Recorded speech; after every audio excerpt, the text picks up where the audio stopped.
اپنے اسوے، اپنے کردار کے ترویج، ان کی قبولیت کے ذریعے سے لوگ دشمن دنیا کو بلا رہے ہیں اور ہم دنیا کو ان عاشورائی کرداروں کی طرف بلا رہے ہیں، جن کے رول ماڈلز، جن کے اسوے دنیا کو پیش ہوئے، جن کے اسووں سے متاثر ہوئے، اگلی نسل ان کی پیروکار ہوگی۔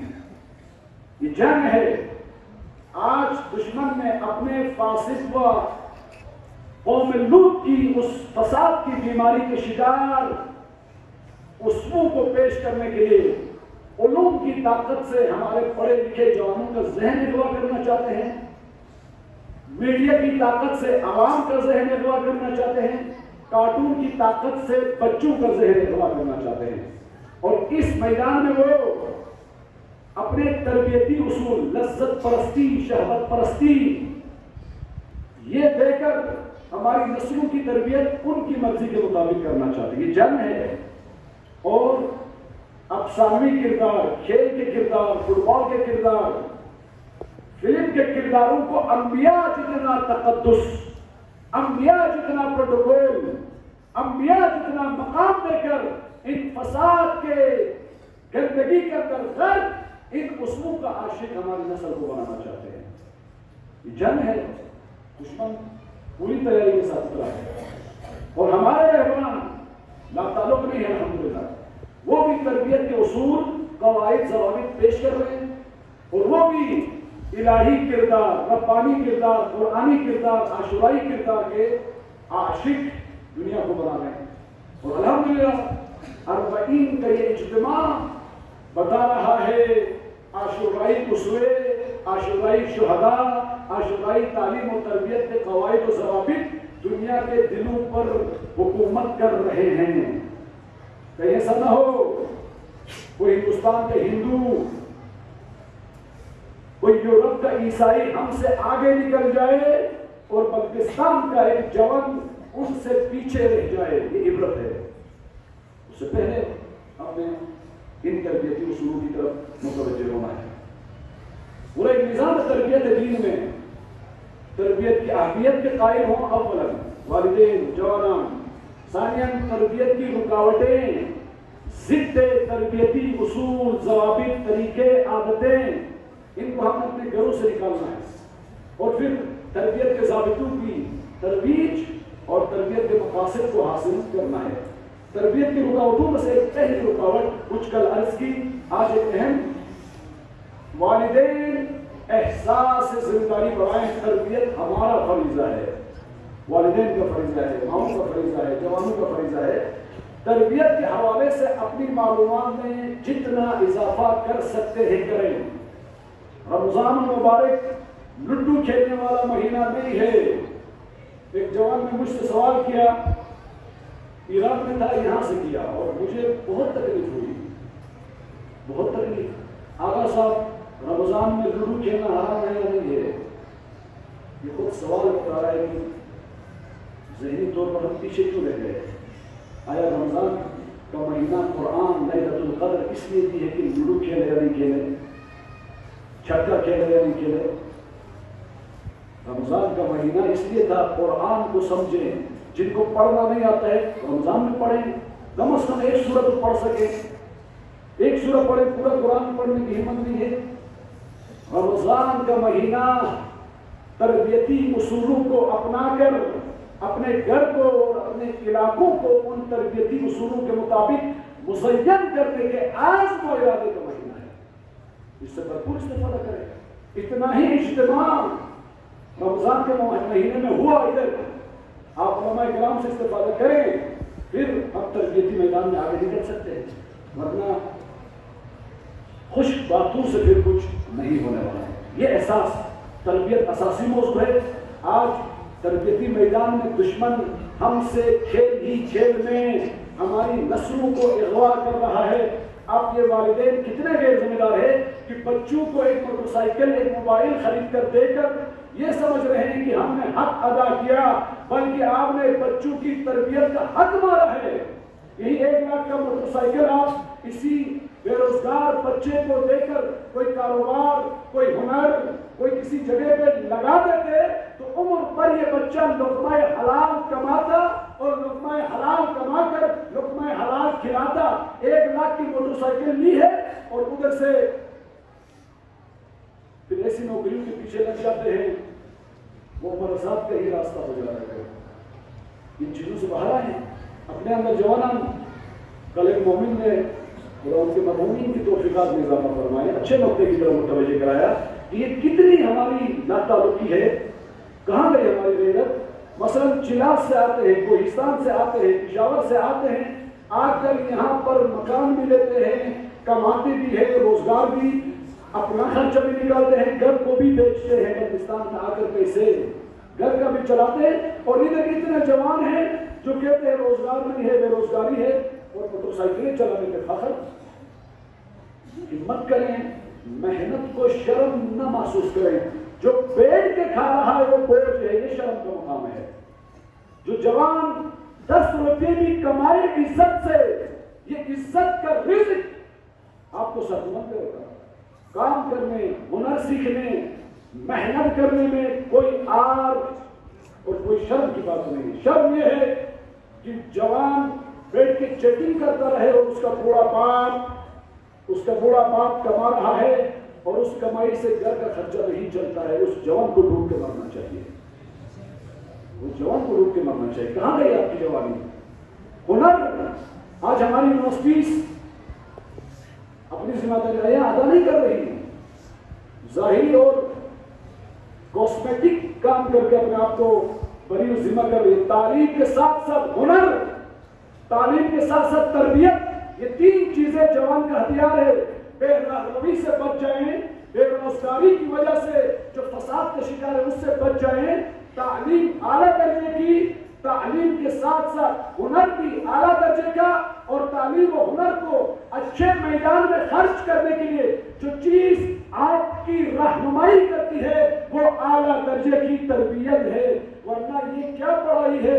پی ایچ ڈی کر کے گھر میں بے روزگار بیٹھا ہوا ہے، پی ایچ ڈی کر کے پولیس کی نوکری کی لائنوں میں بیٹھا ہوا ہے۔ اس پی ایچ ڈی سے کیا کرنا ہے؟ اس ڈگری کو کس تعویذ میں گول کے کھلا کے پلائے اس جوان کو؟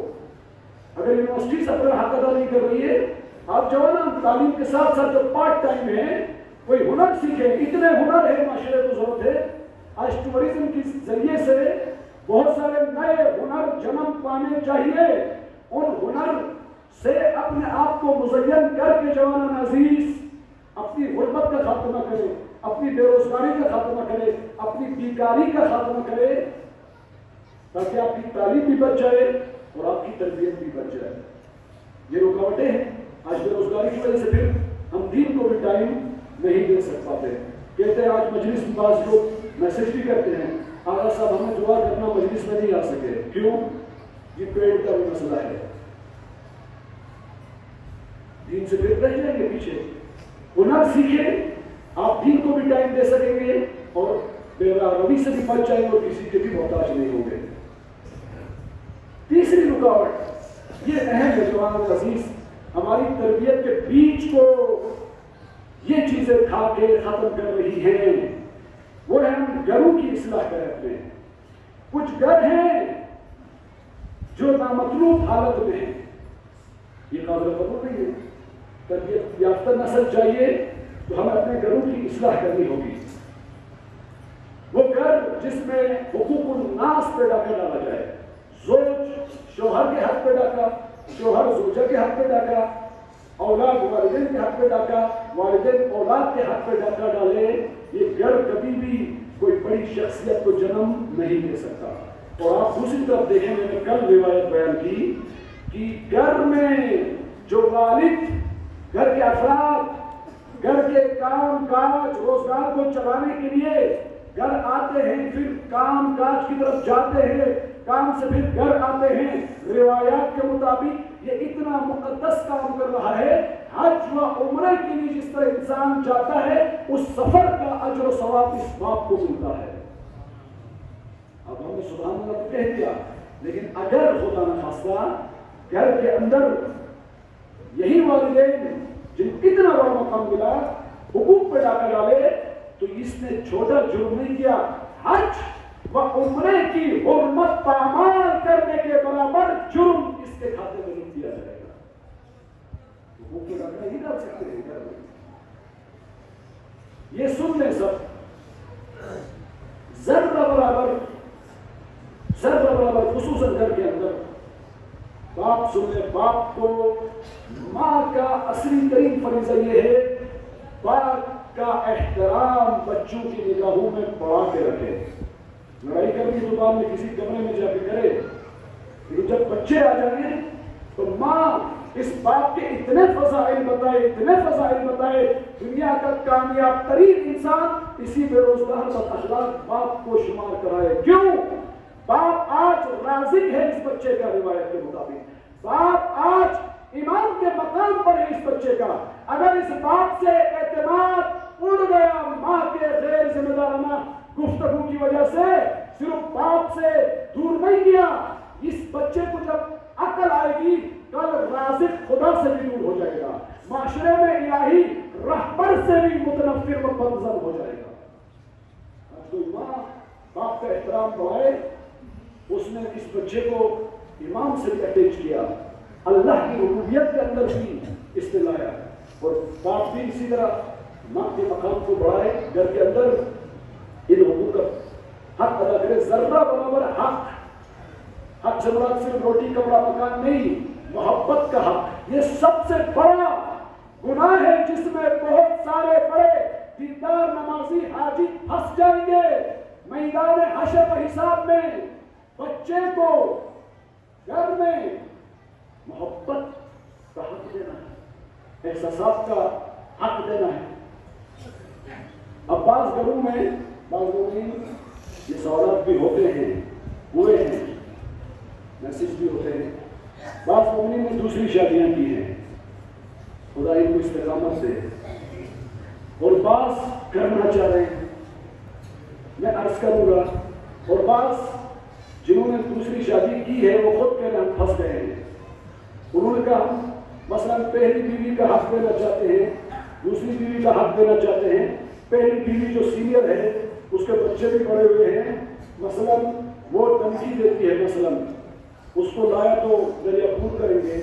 یہ پہلی بیوی ہو یا دوسری بیوی حق، اولا جنہوں نے دوسری شادیاں کی ہیں ان کی پرفارمنس صفر ہے، انہوں نے پہلے ایک کا عمر ضائع کی، اب دوسری کی بھی عمر ضائع کی ہے، اور وہ جو کرنا چاہ رہے ہیں، مشورہ مانگ رہے ہیں، ان سے ریکویسٹ ہے جو پہلی بیوی کا زندگی خراب کی ہے وہ کافی ہے، وہ گناہ کافی ہے، اس سے دور جاؤ، نکلو، اگلی کے لیے پھر دو خواتین کا عمر ضائع کرنے کی زحمت آپ نہ کریں۔ بس جوانوں نے بھی پوچھا ہے مجھ سے، ان کو جواب نہیں گیا۔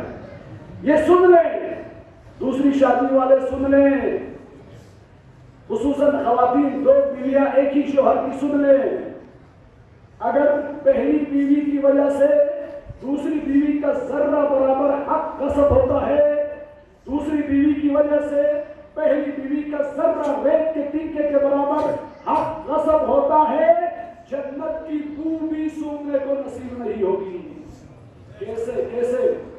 اس لیے کہ جو لوگوں کی گردن حق اپنے گردن پر لے کر آئے گا قیامت میں، مثلا دوسری بیوی صاحبہ پہلی بیوی کے حقوق لے کر جائے گی نیچے، اس نے بڑی حج کی ہے، زیارات کی ہے، صدقات دیے، خیرات دیے ہیں، علم کو بھی دیے ہیں، تبرک کے بھی دیے ہیں، ماتم میں بھی روئی ہے، 5-6 دفعہ بے ہوش بھی ہو گئی ہے، لیکن پہلی بیوی کا حق اس کے خوف کی وجہ سے شوہر حق نہیں دے سکا۔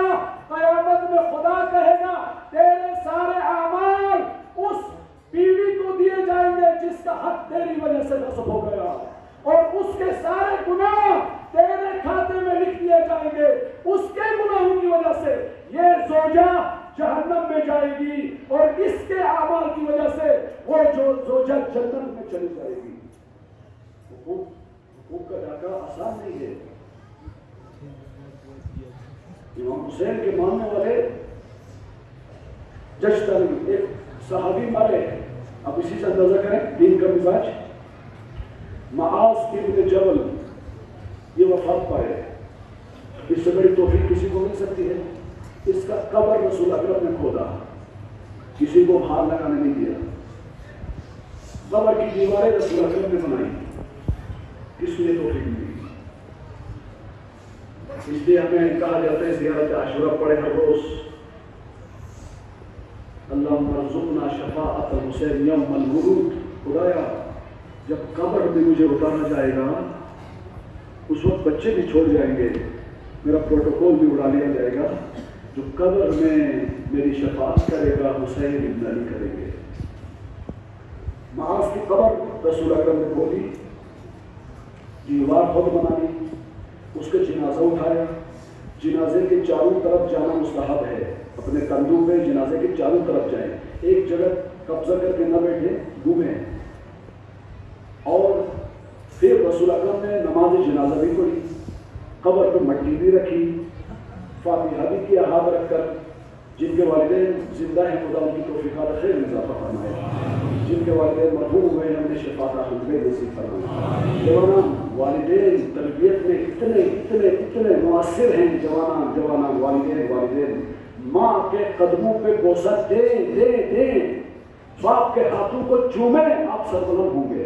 اور اگر والدین مر گئے ہیں، باپ یا ماں جن کے فوت ہوئے ہیں خدا رحمت کرے، ان کی قبر پر ہاتھ رکھ کر قبلہ رخ ہو کر جو بھی حاجات مانگو خدا پوری کرتا ہے.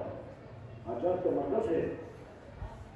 اس کی قبر پر رسول اکرم نے ہاتھ رکھ کر فاتحہ پڑھی. اس بچے کی ماں آ گئی جوان کی، میرا بچہ کتنا خوش نصیب ہے، یہ تو سیدھا بغیر ٹکٹ بغیر حساب کے جنت میں چلا گیا. رسول اکرم نے ماں کو روکا، ٹھہر جاؤ، اتنا آسان نہیں جنت میں جانا. میرے رسول نے اس کے لیے اتنا کام کیا ہے، اس کے باوجود یہ میدان حشر میں اس وقت آگ میں جل رہا ہے. اس لیے معاشرے کے لیے بہت اچھا تھا. گھر میں استبداد و بے اخلاقی کی آگ جلائی ہوئی تھی، وہ آگ آج قبر میں اس کا حساب برابر کر رہی ہے. گھروں کی اصلاح کریں.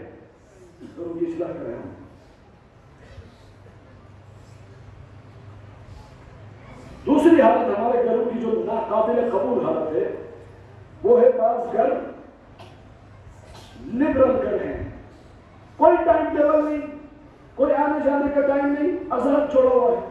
آزاد، باپ بیٹے کو نہیں پوچھ رہا، بیٹا باپ کو نہیں پوچھ رہا. اس گھر میں تربیت نہیں ہوگی. یہ گھر دشمنوں کی فکر پھیلانے کے لیے سواری کا کام کرے گا. اس حالت سے باہر نکالو، نوٹس لو. مرغی نہیں آتی ہے، نوٹس لیتے ہو. بچہ کہاں گیا ہے، کس کے ساتھ دوستی کر رہا ہے، قرآن کیوں نہیں پڑھ رہا، نماز کیوں نہیں پڑھ رہا، نوٹس لیں، نوٹس. اس حالت سے ہم اپنے گھروں کو باہر نکالیں. جس گھر میں محبت و اخلاقیات کے بغیر استبداد ڈانٹ ڈپٹ ہوگی، وہ بچے ریاکار بنیں گے، وہ بچے بدکار بنیں گے، وہ بچے منافق بنیں گے، وہ بچے چاپلوس بنیں گے. لہٰذا ان چیزوں سے باہر نکالیں. پھر کیا یہ رکاوٹیں ہیں، ان رکاوٹوں سے ہم نے اپنے گھروں کو باہر نکالنا ہے. ایک مطلب دودھ پڑے محمد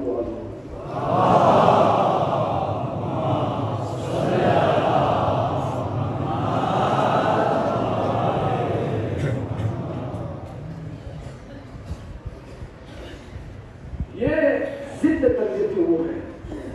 اب کیا اپنے گھر کے اندر دیں حکومت قائم کرے کن امور کی؟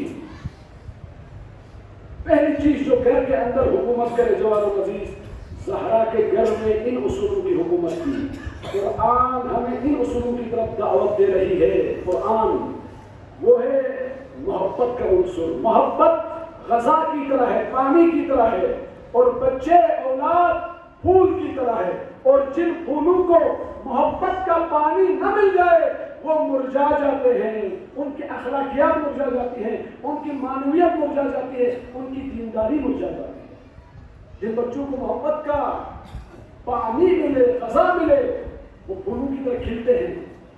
ان کی اخلاقیات، ان کی معنویات سے سوسائٹی استفادہ کرتی ہے. اور محبت اگر دیں ایک اور فائدہ ہے، اطاعت کا جذبہ بڑھتا ہے. جتنی محبت والدین دیں گے اس درجے کی اطاعت بچوں میں آئے گی، اور جتنی نفرت کا، طنز کا، تمسخر کا، توہین کا ماحول گھر میں حاکم ہوگا اتنی ضد اطاعت جراثیم بچوں میں پیدا ہوں گے. یہ طے قانون ہے. اب ہم ذرا اس قاعدے کو لے کر آتے ہیں قرآن میں، روایات میں. مثلا بچوں کو اچھے القابات سے پکاریں. میں نے عرض کیا والدین کے ہاتھ پہ بوسہ دیں، والدین بھی بچوں کی پیشانی پہ بوسہ دے. روایت ہے جو والد بچے کی پیشانی پہ بوسہ دے گا اللہ اس کے اعمال میں حسنات بھی لکھ دے گا، جنت کے درجات میں بھی اضافہ کرے گا. اس سے تربیت ہوتی ہے. اب محبت دیں گے تو اطاعت اس درجے کی ہوگی. ہم نے عید قربان کے بارے میں تو سن لیا ہے، صرف بکرا بڑا ذبح کرنے کے چکروں میں زیادہ پڑتے ہیں، اور یہ بہت ایک اچھی عادت ہے. اگر دکھاوے کے لیے نہ ہو، ریاکاری کے لیے نہ ہو، تو روایت میں ہے جو شخص عید قربان کے بکرے کو ذبح کرے گا اور ذبح کرتے وقت قربت اللہ کی نیت سے کرے گا، اس بکرے سے خون کا پہلا قطرہ زمین پر گرے گا، اسی لمحے اللہ اس انسان کو گناہوں سے پاک کرتا ہے، اخلاص ہو تو. لیکن یہ بڑی عید ایک جانور کا خون کا قطرہ اللہ کی راہ میں دیتے ہیں تو انسان کے گناہ پاک ہوتے ہیں. کیوں یہ عظمت ملی؟ یہ عظمت تربیت یافتہ باپ اور تربیت یافتہ بیٹے کے کردار کی وجہ سے ہوئی. ہوا کیا؟ حضرت ابراہیم نے اسی محبت کے ذریعے سے اتنا انقلاب لایا اسماعیل نبی میں. خواب دیکھا حضرت ابراہیم نے 3 دن مسلسل دیکھا. دیکھنے کے بعد حضرت ابراہیم نے بیٹے کو بلایا. قال یا بنی انی ارا فی المنام انی اذبحک. بیٹا اسماعیل میں نے خواب میں دیکھا ہے آپ کو ذبح کر رہا ہوں. ہم ہوتے تو کہتے ابا جان آپ نے رات میں کھانا زیادہ کھایا ہوگا اس طرح کے الٹے سیدھے خواب آتے ہیں. یعنی اب باپ کا ہے کہ میں آپ کو ذبح کر رہا ہوں، یہ عجیب غریب باتیں ہیں. لیکن محبت کیا اطاعت کا جذبہ ایجاد کرتی ہے. جوان عزیز مائیں کہا بیٹا میں آپ کو قربان کر رہا ہوں اللہ کے حکم سے. یا بنیا اے میرے پارے تن، اے میرے وجود کا حصہ، اے میرے لخت جگر، اے میرے میوئی دل، اے میری پوری ہستی، اے میرے پیارے بیٹے.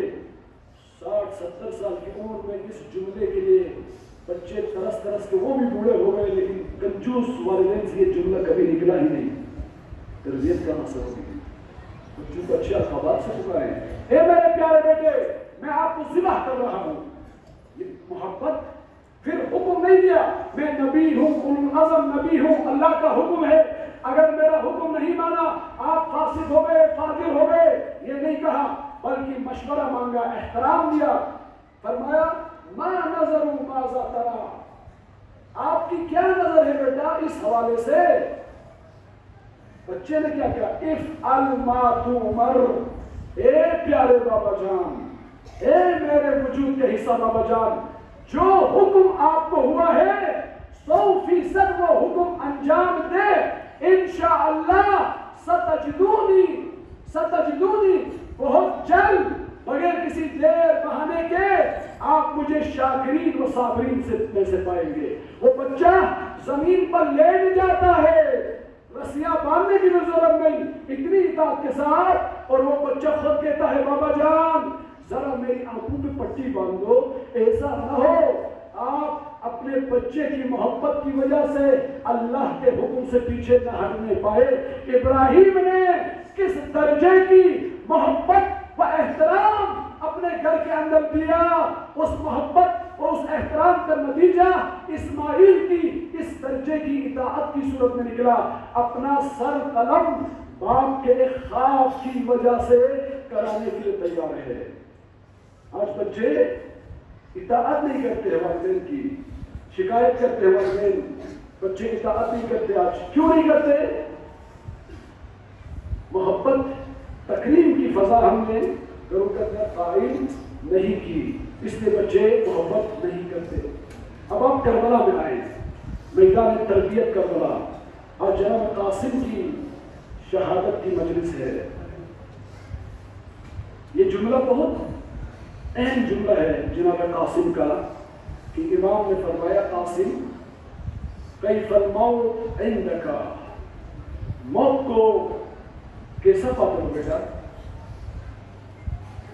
اب اس قاسم کی اطاعت کا درجہ دیکھیں. اس موت اولا پیاسا ہے قاسم، ثانیاً پتھر مارے جائیں گے، نیزے مارے جائیں گے، لاش کو پامال کیا جائے گا، لاکھوں کا ایک اجتماع ہے. یہ چھوٹا 13 سالہ بچہ اس حد تک اطاعت کے مقام پر کیوں فائز ہوا؟ اتنی سختیاں برداشت کر کے بھی اطاعت کرنا چاہتے کیوں؟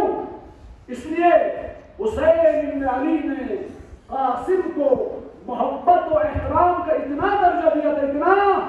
اگر آپ دیکھنا چاہتے ہیں 10 سال قاسم حضرت حسین علیہ السلام کی گھر میں رہے، آپ دیکھنا چاہتے ہیں حسین نے کس درجے کی محبت، کس درجے کا احترام جناب قاسم کو دیا، وہ آپ کو کتابوں میں نہیں ملے گا. وہ قاسم کی اطاعت کے درجے سے آپ خود پہچان لیں. قاسم کس درجے اطاعت کرنا چاہتا ہے؟ اولاً گڑگڑا کر قدموں میں پڑھ کر کہتا ہے مولا مجھے شہادت کی اجازت چاہیے، یہ شہادت کی اجازت چاہیے. امام نے فرمایا بیٹا شہید کر دیے جاؤ گے. سوار کر کے فرمایا مارا جائے گا، لاش پامال کی جائے گی، پتھر مارے جائیں گے. کیف الموت عندک، یہ موت جو بڑی سختی پر مشتمل موت ہے، میری اطاعت کرنے کے لیے اس طرح کی موت کا سامنا کرنا پڑے گا. اس موت کو کیسا پاتے ہو؟ قاسم نے فرمایا احلا من العسل، شہد سے زیادہ شیرین و میٹھی چیز امام حسین کی راہ میں کٹ کٹ کے مرنے کی اطاعت ہمارے لیے شیرین ہے. بس یہ درس ہے امام حسین علیہ السلام کا آج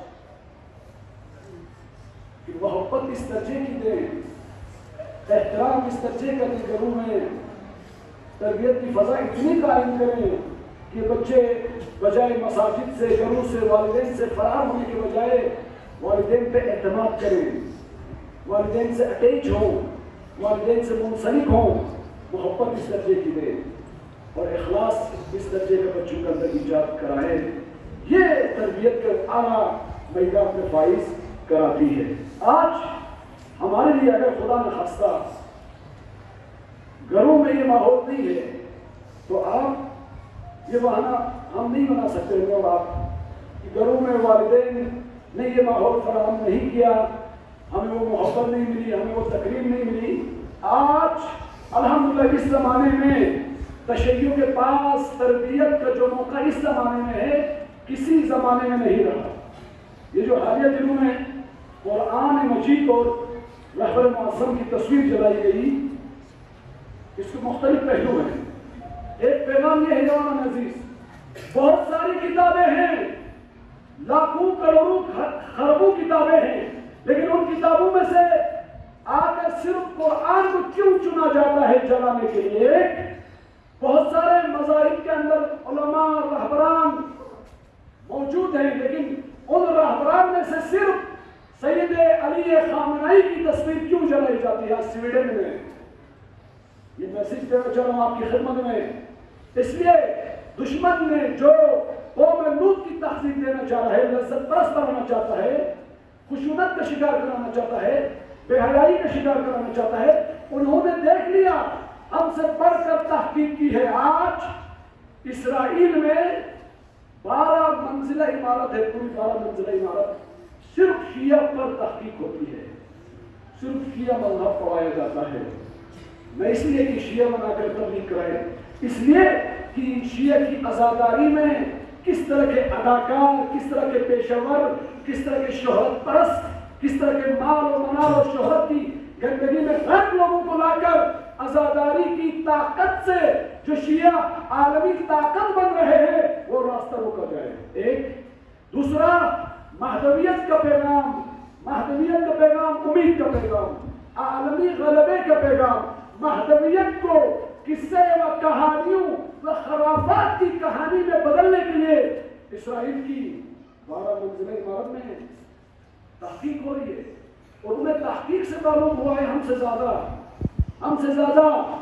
جس طرح امام حسین علیہ السلام کو مارنے والوں میں 2 طبقات نے حسین کو پہچانا تھا. ایک وہ جنہوں نے حسین کے ساتھ قربانی دی، عباس علمدار، دوسرے وہ جنہوں نے حسین کو مارا، شبر لعین، یزید، یہ بھی جانتے تھے حسین کا مقصد کیا ہے، حسین ان کی راہ میں کتنے خطرناک ہے۔ آج تحقیق کی ہے، انہوں نے پڑھا ہے، سرمین میں، مختلف یونیورسٹیز میں پڑھ کے انہوں نے تجزیہ کیا، آج کوئی کتاب گھر سے انقلاب دے سکتی ہے، کوئی کتاب بچوں سے احساس حقارت ختم کر کے احساس عزت ایجاد کر سکتی ہے، کوئی کتاب آج ایک قوم کے جوانوں کو ایٹم بموں و میزائلوں کے خوف سے نکال کر اللہ کے خوف میں لا سکتی ہے، وہ کتاب جو درس ملازمت نہیں، درس بکری نہیں، درس غلامی نہیں، درس عزت، درس شجاعت، درس کرامت و درس انقلاب مہدی دیتی ہے، اس کتاب کا جو درس انقلاب دیتی ہے، اس کتاب کا نام قرآن مجید ہے۔ اس لیے انہوں نے دیکھا یہ قرآن اگر محترم رہا، زندہ رہا، اس قرآن کی طرف رجوع رہا تو یہ قرآن ہمارے پوری نظام کی تربیتی بنیادوں کو نیست و نابود کر کے چھوڑ دے گی۔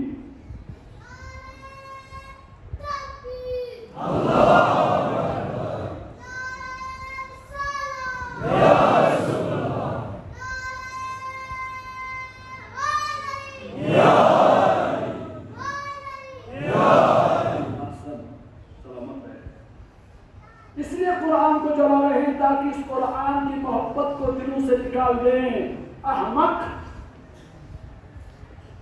قرآن لوگوں کی فطرت کی آواز ہے، فطرت کی آواز کو یزید بھی نہیں ختم کر سکا۔ حسین کی لاش کے ٹکڑے کیا لیکن حسین کے دل سے توحید کے دفاع کا جذبہ چھین نہیں سکا، وہ چھین نہیں سکتا قرآن کو۔ دوسرا انہوں نے تجزیہ کیا، بڑے بڑے اسکالرز، علماء سب کو پڑھا، لیکن انہیں نظر آیا سید علی حسینی خامنئی اور اس رہبر کی اطاعت میں الحمدللہ مراجع کرام، علماء کرام، مجاہدین، جوانان، ملتیں جو بھی اس رہبر سے اٹیچ ہیں، انہیں لگا رہبروں میں جو رہبر استکباری قوم لوط کے فساد کی گندگی کو دھوپ کر محدودیت کے عطر سے معطر کر سکتے ہیں، اس روح مسیحا کا نام سید علی خامنئی ہے، جو لبنان کے یتیموں کی اگر تربیت کرے، لبنان کے یتیم علی خامنئی کی تربیت کو قبول کرے، وہ حسن نصر اللہ بنتے ہیں اور حزب اللہ بنتے ہیں۔ اس رہبر کی تصویر جلا کر اپنے کینے اور اپنی عاجزی کا اعلان کر رہے ہیں، لیکن احمق ہیں، رہبر کی محبت بھی ہمارے دلوں میں زندہ ہے۔ یہ رہبر عاشورہ کے خون کا عطیہ و تحفہ اس ملت کے لیے ہے۔ یہ رہبر ان ہاتھوں سے ملتوں کی امامت کر کے، علمداری کر کے اس ملت کو اس یوسف زہرا کے نمائندے نے عدل و انصاف کے امام کے استقبال کے لیے تیار کرنا ہے۔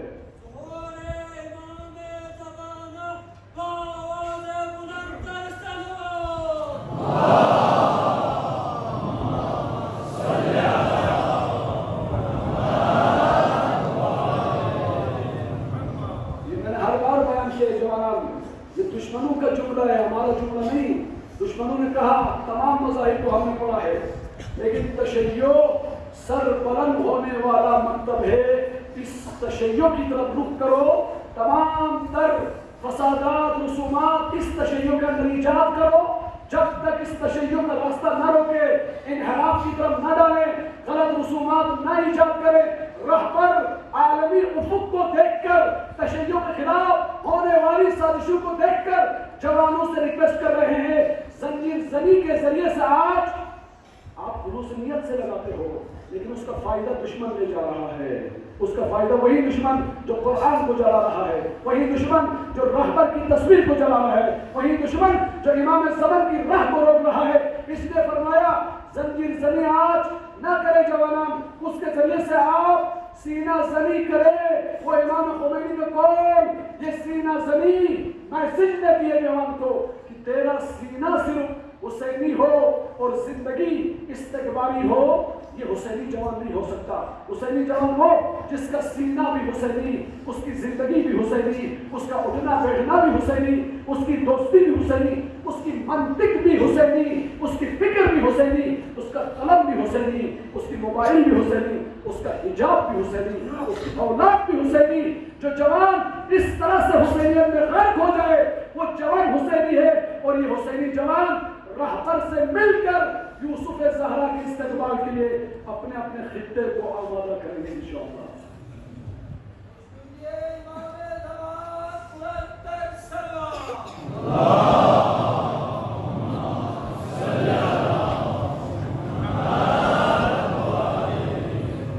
میری گفتگو تمام آخری میسج کہ دشمنوں نے بیان کیا ہے، وہ کوئی آما دشمنوں کا ایک بڑا دماغ ہے شیطانی، اس نے کہا تشیع بلند پرندہ ہے جو مسلسل بلندی کی طرف جا رہا ہے، اور اس کی بلندی کے مقابلے میں کوئی بھی مذہب، کوئی بھی مکتب، کوئی بھی نظام اس بلندی کی طرف بڑھ نہیں سکتا جس بلندی کے ساتھ آج اربعین عاشورہ تشیع کو اٹھا رہی ہے۔ اس بلندی میں اس پرندے کے دو پر ہیں جوانان، بہت دقت کے ساتھ دشمنوں کی مثال کو سمجھیں اور تشیع کی طاقت کو سمجھیں، اپنی دین کے ستونوں کو سمجھیں اور ان ستونوں کے مضبوط پشتیبان بن کر اس تشیع کے ارتقاء میں اپنی جوانی کی صلاحیت کو خرچ کریں۔ کہا بلند پرندے کی طرح ہے، پرندے کے دو پر ہیں، ایک سبز پر ایک سرخ پر، سبز پر شجاعت کی، سرخ پر شجاعت کی نشانی ہے، جنگ سے نہیں لڑتا، دشمن سے نہیں لڑتا، سبز پر اس کی امید کی نشانی، اس کے غلبے کی نشانی، اس کی فتح کی نشانی ہے۔ دشمن نے کہا اس کے سرخ پر یعنی عزاداری عاشورہ کو کاٹ دو۔ کیسے کاٹ دو؟ پیشور وہوہ کی مجلس، انقلاب کی مجلس کو وہوہ کی فیصو کی مجلس میں بدلنے والے MI6 کا CIA کے خطیب نوح خان، اس طرح کی ٹرسٹ انجمنیں و ان دماغوں کو فنڈنگ کرو، ان کو لے کر آؤ تاکہ مجلس انقلاب کے بجائے کچھ تبرکات اور حلوہ کھا کے پھر سال بھر لا تعلق رہے۔ یہ خرافات رہے۔ اس سبز پر یعنی مہدویت، امام مہدی کا نظام، اس کو کاٹ دو، خوابوں میں بدلو مہدویت کو، افسانوں کی کہانی سمجھاؤ معاذ اللہ۔ کہا یہ دو پر اس وقت کاٹیں گے جب بلندی کی طرف جانے والا اس پرندے کے پنجے ہیں بڑے تیز، تلوار سے زیادہ مضبوط پنجے، جو بھی اس کے پر کاٹنے کے لیے اس کے قریب آتے ہیں یہ دشمن کو ان پنجوں سے یوں گلے میں پکڑ کر بلندی کی طرف لے کر جاتا ہے، بلندی سے اسے پہاڑوں پر اس طرح سے پھینک دیتا ہے، اس دشمن کے ٹکڑے ٹکڑے ہوتے ہیں اور یہ پرندہ اپنی بلندی کی طرف پرواز کو جاری و ساری رکھتا ہے۔ گفتگو تمام، فرمایا کہ جو مہدویت کی روح کو بھی بچا رہا ہے، جو عاشورہ کی روح کو بھی بچا رہا ہے، وہ شاہین کے پنجے ہیں۔ وہ پنجے تشیع میں ولایت فقیہ اور ولی فقیہ سید علی خامنئی ہے، جس کی ایک تقریر شیطانی دماغوں کے 50 سالہ منصوبوں کو خاک میں ملاتی ہے۔ یہ کنڈیزیلا رائس نے کہا ہے، ایک تقریر ان کے 50 سالہ منصوبوں کو خاک میں ملاتی ہے۔ اس رہبر سے چوٹیں کھائی ہیں، اس لیے اس رہبر کی تصویر کو جلا رہے ہیں۔ جوانان عزیز، اس رہبر کے مکتب کو پڑھیں، اس رہبر کی آئیڈیالوجی کو پڑھیں۔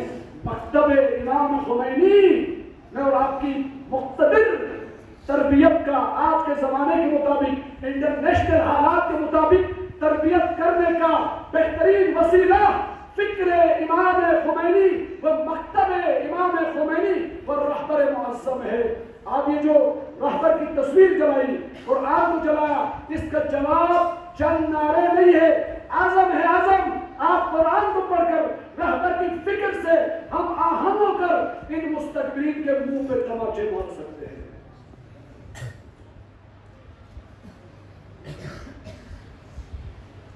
لیکن اگر حسین تحریک کو تربیت یافتہ جوان نہ ملے تو 72 لاکھ بے تربیت لوگ، 72 لاکھ بے تربیت جوان بے تربیت خواتین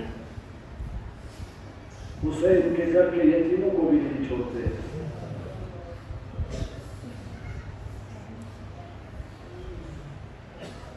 جناب قاسم امام حسن مجتبیٰ کی نشانی کے کربلا میں ہیں.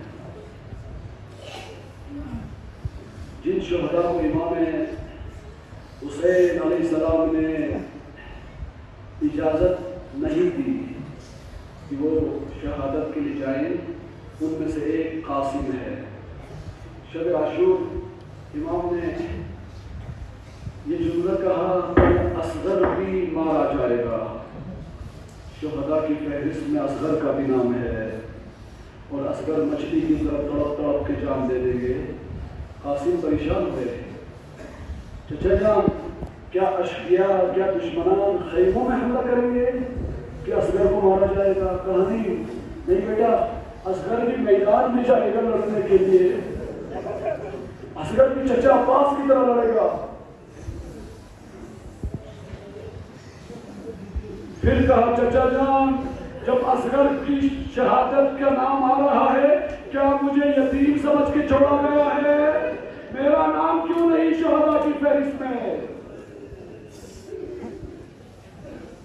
امام نے فرمایا قاسم مجھے کیسے جانے دوں؟ تو میرے بھیا حسن کی نشانی ہو. تجھے جب دیکھتا ہوں وہ میرا بھائی جسے 2 دفعہ شہید کیا گیا، اس بھائی کی یاد تازہ ہوتی ہے. تجھے اجازت نہیں دے سکتا. اب قاسم کی مشکل بڑھ گئی. ادھر ماں قاسم کو کہہ رہی ہے، اے قاسم تو حیدر کرار کا پوتا ہے، علی مرتضیٰ کا پوتا ہے، کل تیرے چچا پر بڑا سخت وقت آنا ہے. ایسا نہ ہو اکبر تجھ سے سبقت لے.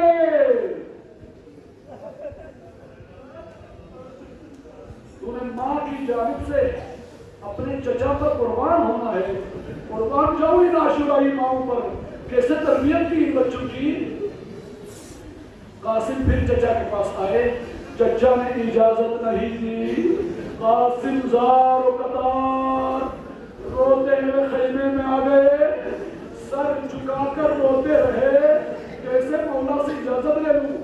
اتنے میں بابا کا وصیت نامہ یاد آ گیا. قاسم جب بھی تیری زندگی میں کوئی مشکل وقت آن پہنچے یہ کاغذ کھول دینا. قربان جاؤں یتیموں کی تربیت اس طرح سے کرو. حسین 10 سال قاسم تیرے پاس رہا، لیکن آج تک کوئی مشکل قاسم کو نہیں آئی تھی.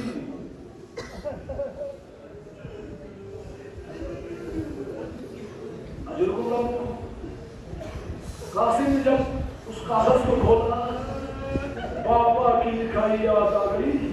بابا کی لکھائی کو دیکھ کر رونے لگے اور خوشی بھی ہوئی. کیا لکھا تھا؟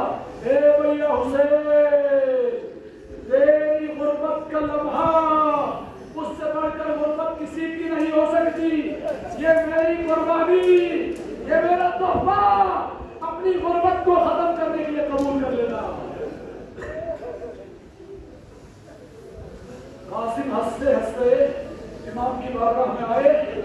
بابا جان، چچا جان، مل گئی اجازت، مل گئی اجازت. کہا کیسے؟ یہ بابا کا کاغذ. جب حسین نے بھیا حسن کا کاغذ دیکھا، حسین کی آنکھوں سے آنسو جاری ہو گئے. 2 غم حسین کو ملے. ایک غم حسن کی یاد کی، دوسرا غم قاسم کی اجازت کی. مولا نے تیار کیا قاسم کو. 13 سالہ ننھا سپاہی کو کوئی لباس فٹ ہی نہیں آتا. اتنا ننھا سپاہی تیار کیا. تیار کرنے کے بعد آخری مرحلہ زمین کربلا پر حسین نے سر سے پاؤں تک قاسم کو روتے ہوئے دیکھا. قاسم نے بھی سر سے پاؤں تک چچا حسین کو روتے ہوئے دیکھا. حسین نے ہاتھوں کو کھولا. کہا ہے میرے بیٹے، چچا کے گلے نہیں مل رہے.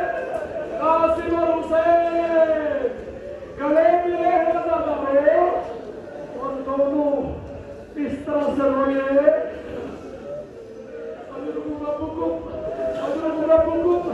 اس طرح سے روئے ہیں دونوں، رو کر زار قدار رو کر کربلا کی پٹی پر بے ہوشی کی حالت میں گر گئے ہیں۔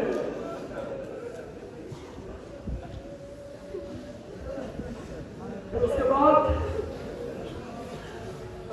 قاسم کو امام نے گھوڑے پر سوار کیا، پوچھا بیٹا کہیں پر موت اندکا، موت کو کیسا پاتے ہو؟ اے بیٹا تھوڑی دیر بعد گھوڑوں کے قدموں تلے پامال ہو جاؤ گے۔ اے کیسے بیٹا تھوڑی دیر بعد تیروں اور پتھروں کی بارش ہوگی، موت کو کیسے پاتے ہو اہل نسل؟ چچا جان شہد سے زیادہ شیریں، اتنے میں قاسم گئے میدان میں، پیاسے حیدر کرار کے شیر میں مقابلہ کیا دادارو، پس وہ قیامت کی گھڑی آ گئی۔ قاسم نے آواز بلند کی، اے میرے چچا جان اس حسن کے یتیم کی خبر لے لیجئے۔ مولا حسین جب پہنچے آخری سانسیں بھی قاسم کی، فرمایا بیٹا معاف کر لینا، تو مصیبت میں ہو اور میں تیری کوئی مدد نہیں کر سکتا۔